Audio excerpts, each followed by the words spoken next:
अस्सलाम वालेकुम जी। काश्तकार भाइयों, आइए आज देखते हैं कि आपने कौन सी कनोला की वैरायटी जो है इस साल लगाई है। हमें कमेंट करके बताइएगा। हम आपको दिखाने जा रहे हैं आज पंजाब के अंदर जो है मुझसे जो कनोला की इकसाम लगाई जा रही हैं उनके हवाले से। तो चलते हैं, सबसे पहले देखते हैं। ये है जी पंजाब कनोला। इसके हमारी फसल जो है ये तकरीबन जो है 40-45 दिन की हो चुकी है। देखें ये पंजाब कनोला जो है ना, इसके पत्ते जो हैं ये बिल्कुल ही देखें ये छोटे नज़र आ रहे हैं आपको, अर्ली स्टेजेस के ऊपर है। उसके बाद आ गई फैसल कनोला। ये फैसल कनोला के पौधे देखें, इससे ये जो है इससे कहते हैं फ्लावरिंग के ऊपर पहुंच चली है, यानी 50-55 दिन की फसल हमारी हो चुकी है। उसके बाद मेज़ोला, ये हाइब्रिड वैरायटी होती है, यानी ये हाइब्रिड किस्म है कनोला की।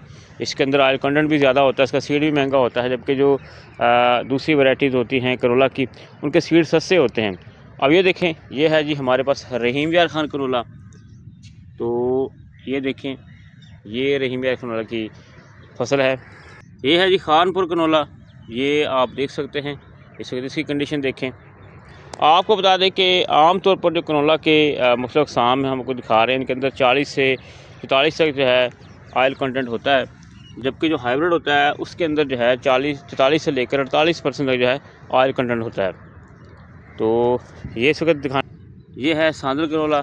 इसका देखें, सांदल कनोला है ये रचना कनोला की फसल है। ये देखें रचना कनोला, इसकी भी पैदावार जो है इनकी आमतौर पर जो है ये 20 से 25 मन तक जो है काश्तकार ले लेते हैं, जबकि हाइब्रिड जो होता है उसकी पैदावार जो है वो 35 मन तक जो है आ जाती है। ये है जी TM कनोला, तारिक महमूद कनोला यूसुफ का।